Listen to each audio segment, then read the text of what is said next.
ये गिट मर्ज कॉन्फ्लिक्ट का second part है।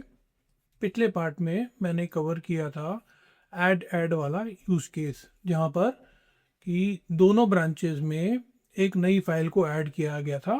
उस फाइल में दोनों ब्रांचेस के अंदर कॉन्फ्लिक्ट हो रहा था। इस पार्ट में मैं अपडेट वाला केस डिस्कस करूँगा।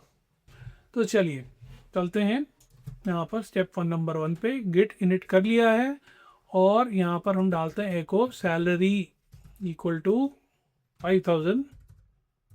यहाँ पर file1.txt के अंदर डाल देते हैं। ये डल गई है और फिर से मैंने स्टेज कर दिया गेट ऐड करके, और फिर यहाँ पर मैंने गेट कमिट -m करके डाल दिया इनिशियल सैलरी कॉन्फ़िगरेशन। ये मैसेज दे दिया। यहाँ पर मेरा पहला कमिट बन गया है मेन ब्रांच पे, और यहाँ पर हम बोल सकते हैं कि इसको आप अपने तरीके से समझने के लिए, सिंपल लैंग्वेज समझने के लिए, जिससे कि आप इंटरप्रेट कर सकोगी हुआ क्या है, तो मैंने लिखा है कमिट 1 जो है वो उसका मैसेज क्या था। ये मैसेज ये दिया था इनिशियल सैलरी कॉन्फ़िगरेशन, वो यहाँ पर लिखा है। और किस फाइल पे काम किया था हमने, file1.txt पे काम किया था। और ये अभी जो कमिट है सिर्फ मेन ब्रांच पे है, तो ये ऐसे समझना है आपको। स्टेप 2 में मैं यहाँ पर एक ब्रांच क्रिएट करता हूँ गिट स्विच करके -c ऑप्शन यूज़ करते हुए ब्रांच 1 क्रिएट करूँगा और फिर स्विच भी कर जाऊँगा। स्विच कर गया हूँ तो यहाँ मेरा प्रॉम्प्ट दिखा रहा है कि ब्रांच 1 पे हूँ। इसे हम एक बार ग्रिड ब्रांच करके वैलिडेट कर लेते हैं। ब्रांच 1 और मेन दोनों दिखाई गई हैं। ब्रांच 1 के आगे एस्टेरिस्क या स्टार है, ये इसका मतलब है कि ब्रांच 1 पे हैं हम। अब इस कंडीशन में हमारा ब्लॉक डायग्राम अपने को और अच्छा समझने में हेल्प करेगा। तो ये बोलता है कि ब्रांच 1 भी कमिट 1 पे पॉइंट कर रहा है और मेन भी कमिट 1 पे पॉइंट कर रहा है। और क्योंकि ब्रांच 1 एक्टिव ब्रांच या करंट ब्रांच है, इसलिए हेड ब्रांच 1 की तरफ पॉइंट कर रहा है। ठीक है, दोनों ब्रांचेस अभी सेम कमिट को पॉइंट कर रहे हैं। और अभी आप मैसेज देखोगे तो ये आपको ऐसे समझना चाहिए कि इंपॉर्टेंट एस्पेक्ट कहाँ पे है, ऑन file1.txt पे काम हुआ है, और ये जो कमिट है अब दोनों ब्रांच 1 और मेन के अंदर प्रेजेंट है। अब यहाँ पर क्योंकि ब्रांच 1 पे है, हम एक बार चेक कर लेते हैं file1.txt के अंदर सही में सैलरी इक्वल टू 5000 दिखा रहा है कि नहीं दिखा रहा है। अब यहाँ पर मैं इसको मॉडिफाई, अपडेट या चेंज करूँगा। तीनों वर्ड बोल दिए हैं, पर अपडेट कर रहा हूँ या ओवरराइड कर रहा हूँ। एको सैलरी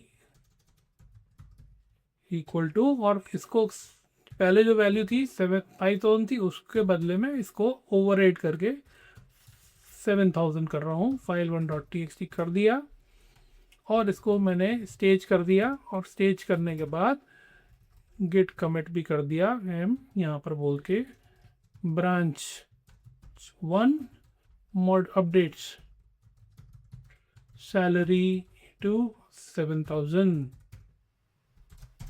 ये हमने कर दिया है।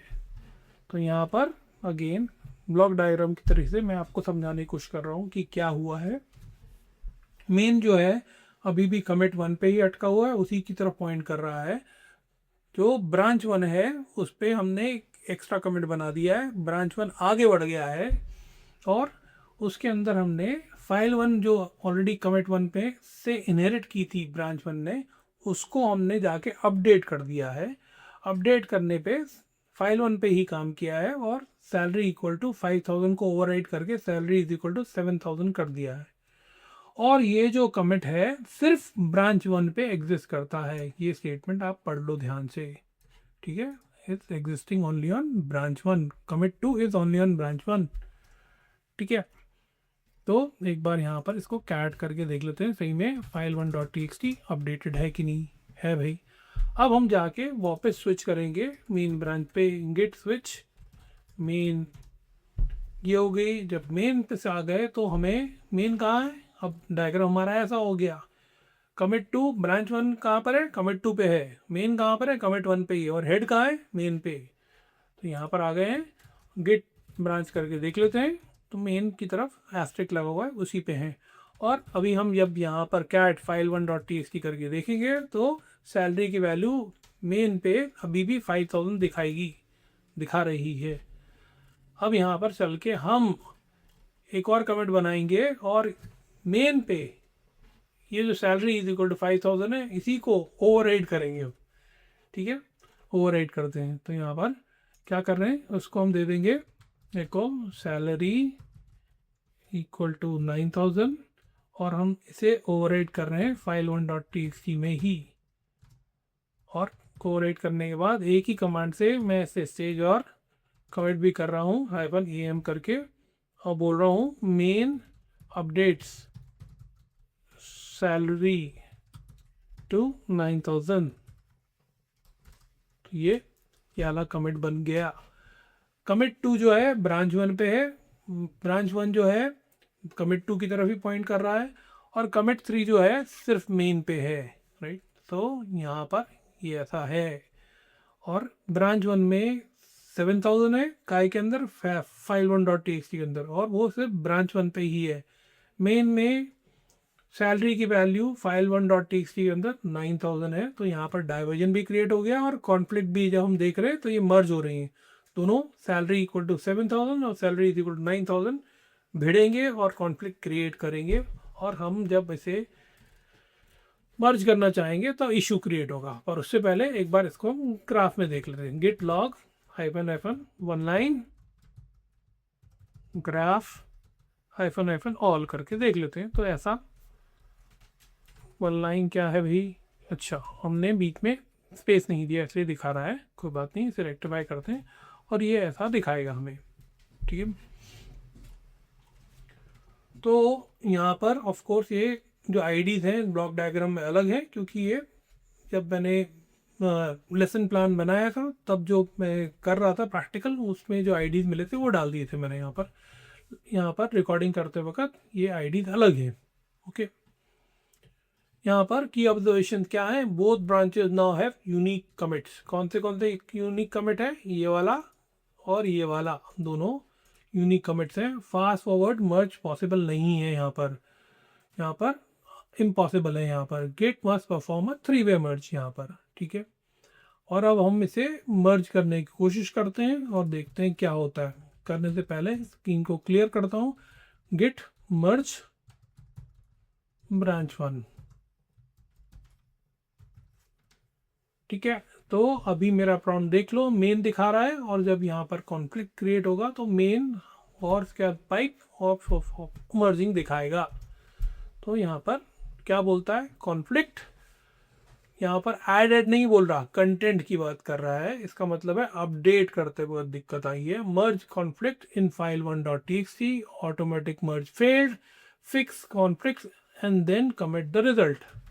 तो यहाँ पर ये ऑटोमेटिक मर्ज जो है फेल हो गया है और यहाँ पर ये आना है। तो गिट ने कोशिश करी अपने आप करने की, मर्ज करने की, पर उसे पता नहीं था कि कौन सी वैल्यू रखूं, 7000 रखूं कि 9000 रखूं। इसने बोला मेरे में ये रिकंसाइल करने की या इसे रिजॉल्व करने की क्षमता नहीं है, आप इसको रिजॉल्व करके खुद करो इसे। तो यहाँ पर अब हम गिट स्टेटस को भी एक बार चेक करके देख लेते हैं क्या दिखा रहा है। तो ये अपडेट वाला केस था, पहले पार्ट में ऐड वाला केस किया था अपन ने। तो यहाँ पर अब तो दिखाएगा क्या, बोथ मॉडिफाइड। ठीक है, बाकी सारा जो है कंटेंट वो वैसा ही है। यहाँ पर आप देख लो, अगर एक्सपेक्टेड आउटपुट में क्या दिखा रहा है, बोथ मॉडिफाइड। दोनों ब्रांचेस ने इसको मॉडिफाई किया है, इसलिए यहाँ पर ये ऐसा मैसेज दिखाता है बोथ मॉडिफाइड। यहाँ पर आपके समझने के लिए मैंने वो भी आउटपुट दे दिया है। कौन सा वाला, यहाँ पर आपके समझने के लिए मैंने ये वाला आउटपुट भी दिया कि एडेड केस में जो हमने पहले सेक्शन में देखा था उसमें कैसे दिखाता था, बोथ एडेड दिखाता था और उसमें था file2.txt पे काम किया था, इसलिए दिखाया था बोथ एडेड file2.txt। यहाँ पर बोथ ने अपडेट किया है, मॉडिफाइड किया है, इसलिए यहाँ पर file1 यहाँ पर दिखा रहा है file1.txt। तो ये हो गया। अब हम यहाँ पर, ये तो हमने डिटेल वर्जन देख लिया था गिट स्टेटस का, और गिट स्टेटस -s करके देखेंगे तो यहाँ पर uu दिखाएगा। क्या दिखाएगा, यहाँ पर हमको uu दिखाएगा। यहाँ पर तो यहाँ पर बोलता है इसका मतलब इसको ऐसा इंटरप्रेट करना है, unmerge changes from current branch and unmerge changes from incoming branch. ठीक है, ओके, क्योंकि हमने ये स्टेज भी नहीं किए हैं और ना हमने इनको वो किया है, क्या चीज़ कमिट किया है। तो यहाँ पर इस वाले को कंटेंट मर्ज कॉन्फ्लिक्ट कहते हैं। क्या? कंटेंट वाला, राइट। एक तो था एड और दूसरा हो गया कंटेंट वाला। फाइल को हम खोल के देखेंगे जैसे हमने सेक्शन 1 में किया था, तो उसी तरह का दिखेगा। यहाँ पर कोई नई चीज़ नहीं है। तो पहला वाला सेक्शन, ये जो है पहला वाला सेक्शन से पहले ये बता दूँ, ये हो गया दोनों को डिवाइड करने वाला। पहली फाइल में ये है और दूसरी फाइल का कंटेंट ये है। जो करंट ब्रांच है, जो हेड यहाँ पॉइंट कर रहा है, उसका कंटेंट ये है, सैलरी इज इक्वल 9,000। और जो इनकमिंग ब्रांच है, जो कि ब्रांच 1 का कंटेंट है, उसके अंदर सैलरी इज इक्वल 7,000 है। तो यहाँ पर हुआ, ओके। अब हमें इसे मैनुअली जाके एडिट करना है, तो हम इसमें अगेन गिट का VIM का यूज़ करूँगा file1.txt को मॉडिफाई करने के लिए। और यहाँ पर जो पहली जो मैं रखूँगा, अगर तो मैं चाहता हूँ कि मैं यहाँ पर कौन सी पहले सैलरी इज इक्वल 9,000 रखूँ और बाकी सबको डिलीट कर देता हूँ और इसे मैं सेव कर लेता हूँ। और यहाँ पर कैट file1.txt करूँगा तो सैलरी इज इक्वल 9,000 दिखाएगा। अगेन सिर्फ ये फाइल में क्लीन अप करने से ये जो कॉन्फ्लिक्ट रिजॉल्व नहीं होती है। गेट स्टेटस -s करके दिखाऊंगा तो अभी भी आपको UU दिखाएगा। वो रिजॉल्व करने का जो तरीका है उसको होता है कि आपको क्या करना पड़ेगा, जाके गिट को से ऐड करके file1.txt को ऐड करके स्टेज करा के इसको आप बोल सकते हैं कि हमारी कॉन्फ्लिक्ट है वो रिजॉल्व हो गई है। और फाइनली हम क्या करेंगे, कमिट -m करके यहाँ पर मैसेज डाल के इसको रिजॉल्व UU मर्ज कॉन्फ्लिक्ट कर सकते हैं। यहाँ पर हमने कर दिया है, ये बन गया है हमारा कमिट, मर्ज कमिट बन गया है। तो अब यहाँ पर ये ऐसा दिखेगा। जो अपनी चौथी मर्ज कमिट है जो अभी बनी है, वो सिर्फ कहाँ पर है, मेन ब्रांच पे है। ब्रांच 1 जो है वो अभी भी कमिट 2 की तरफ ही पॉइंट कर रही है। एंड ऑफ कोर्स यहाँ पर हम इसको विजुलाइज करने के लिए जो लॉग वाला मैसेज है, जो कमांड है, उसको यूज़ कर सकते हैं। तो ऐसा दिखाएगा आपका, आपके कमिट्स जो हैं आप जब लैप करोगे तो कमिट आईडीज अलग होंगे। हर समय टाइम के हिसाब से कमिट आईडी चेंज होते हैं, क्योंकि उसमें टाइम स्टैम्प भी हर एक का अलग होता है। तो यहाँ आ गए और आपको दिख रहा है ऑफ कोर्स कि इसमें 2 पेरेंट है। 2 पेरेंट गिट 3-वे मर्ज में का कंसेप्ट वही है, कॉमन एंसेस्टर और जो टिप होता है उनको लिया जाता है। तो कॉमन एंसेस्टर कौन हुआ, ये हुआ कमिट 1, और जो टिप हुए इसमें हुए कमिट 2 और कमिट 3 हुए, जिससे कमिट 4 बनेगा।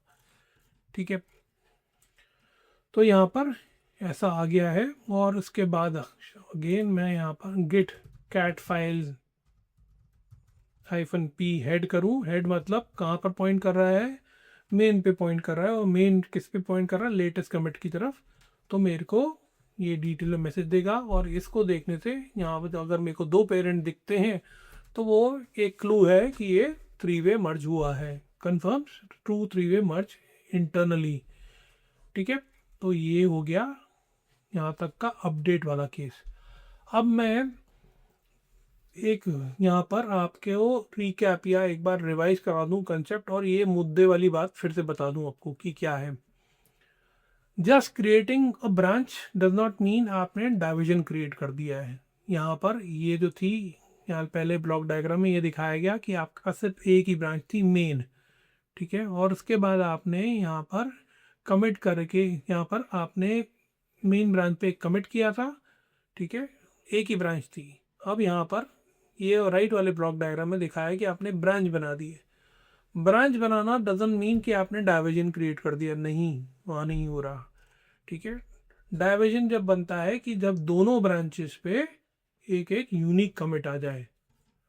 ठीक है, तो यहाँ पर ये हो गया, डाइवर्जेंस बन गया है यहाँ पर डाइवर्जेंस बनना का मतलब नहीं है कि कॉन्फ्लिक्ट बनेगा ही बनेगा, ठीक है। अगर आपने कमिट 2 पे रखा है, फाइल 1 पे काम कर रहे हैं और कमिट 3 में फाइल 2 पे काम कर रहे हैं, तो दोनों इंडिपेंडेंट हैं और दोनों को मर्ज करना चाहें, कमिट 2 और कमिट 3 को लेके आना चाहेंगे, तो कॉन्फ्लिक्ट क्रिएट नहीं होगा, 3 वे मर्ज ऑटोमेटिकली हो जाएगा।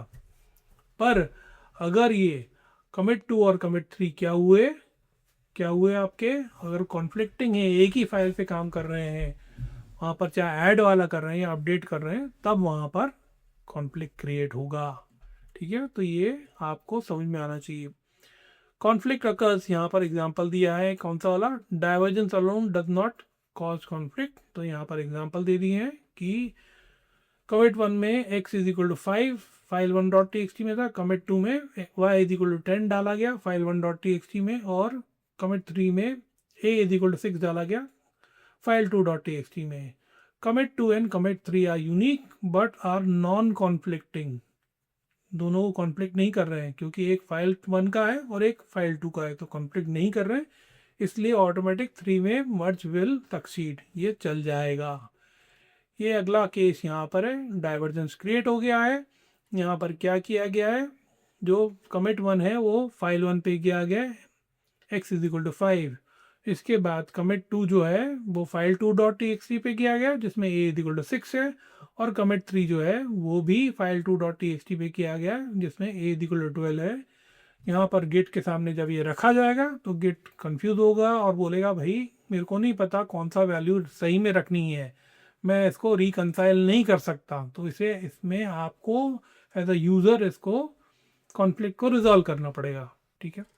तो ये होता है वो। अब यहाँ पर लेसन समरी को देख लेते हैं। यहाँ पर मैंने जैसे बताया, branch creation alone does not create divergence. Divergence occurs only when branches begin creating unique commits, जब उसमें होता है। और 3-way merge में कब होता है, when fast forward merge is not possible. Git uses 3 commits during a 3-way merge, ये आपको पता ही है। अगला point, a conflict occurs when both branches independently add the same file differently.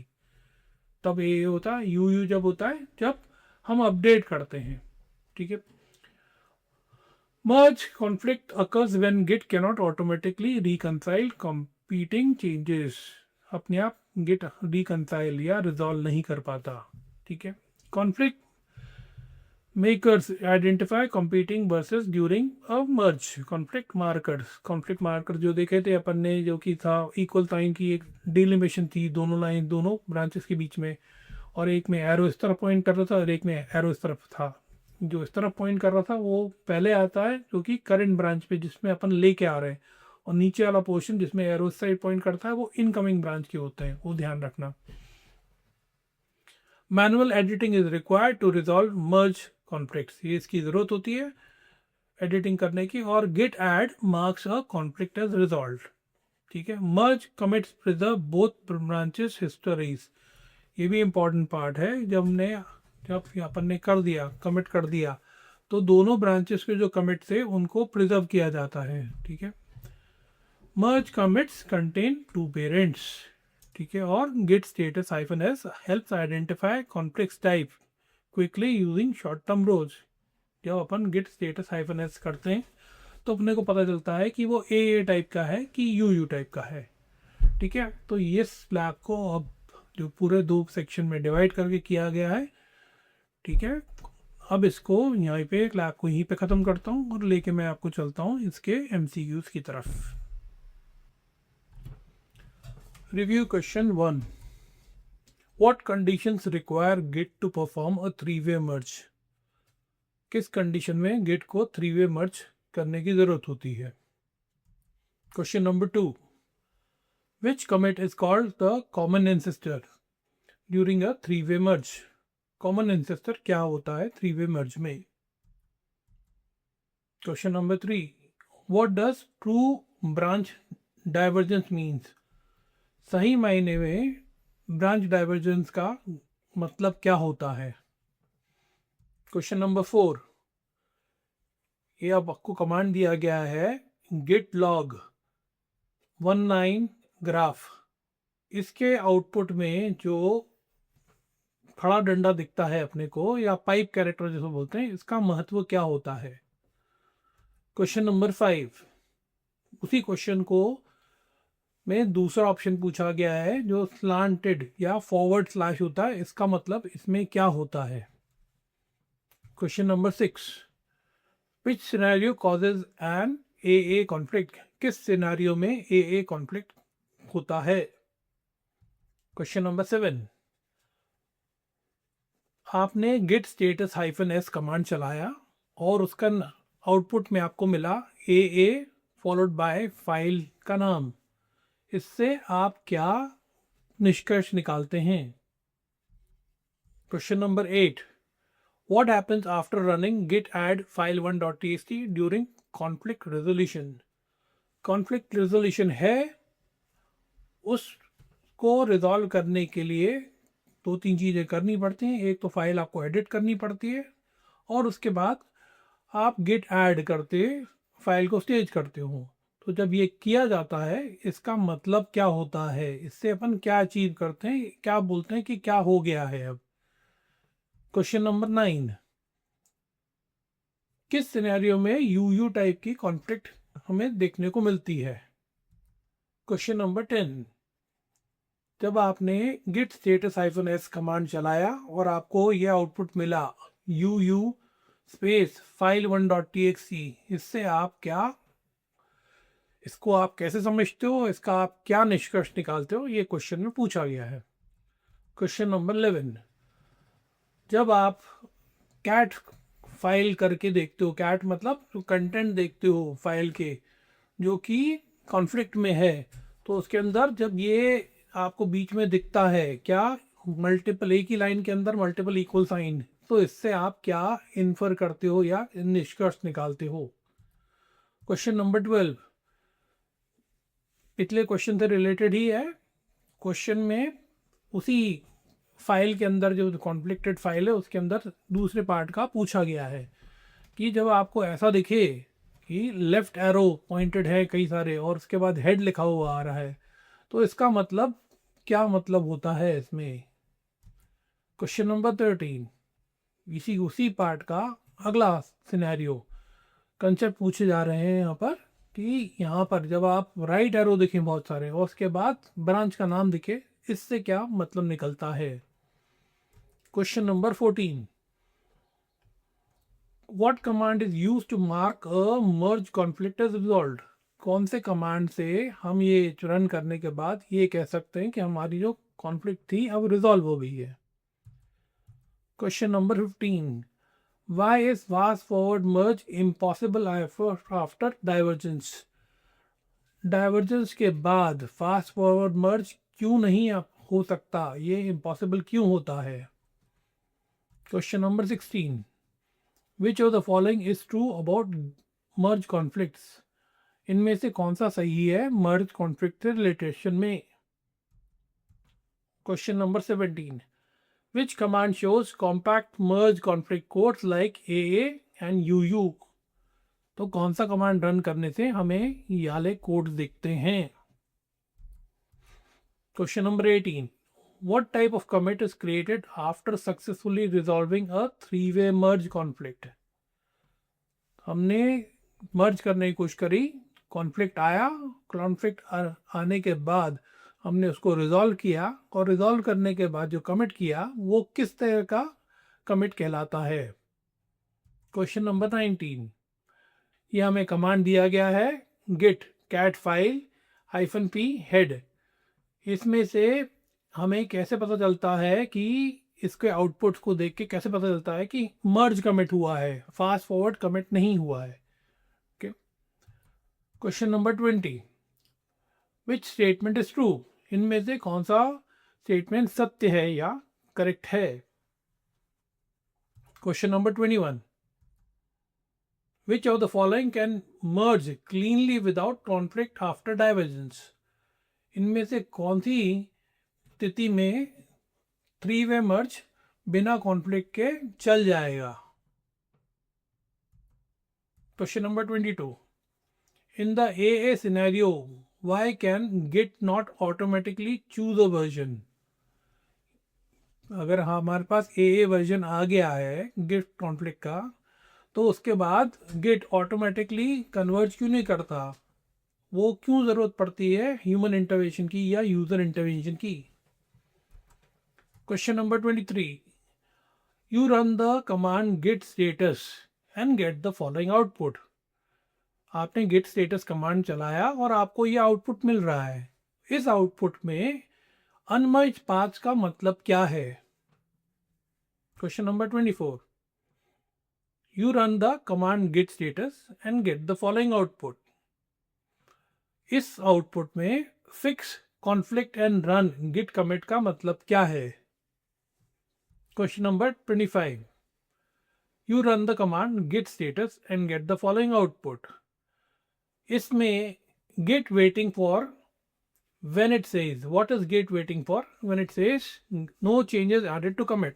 यहाँ पर ये वाले क्वेश्चन और पिछले दो क्वेश्चन में आपसे गेट स्टेटस के आउटपुट को इंटरप्रेट करने के लिए बोला गया है, इसके डिफरेंट सेक्शंस को पूछा गया है, इसका मतलब क्या है, कहाँ है। ठीक है, तो ये आपको समझ में आना चाहिए। ये थे हमारे एमसीक्यूज। अब इनके आंसर्स को देख लेते हैं।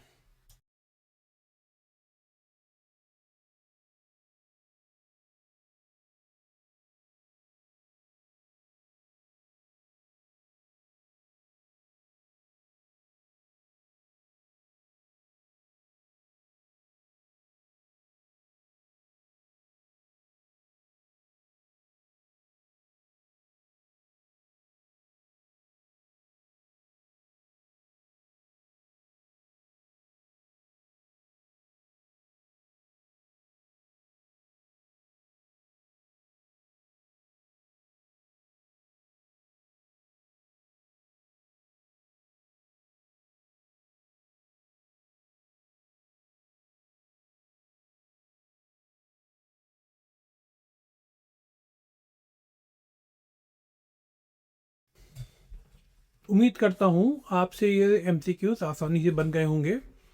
इस लेसन को यहीं कंक्लूड करता हूँ और मिलूंगा मैं आपसे अगले लेसन में।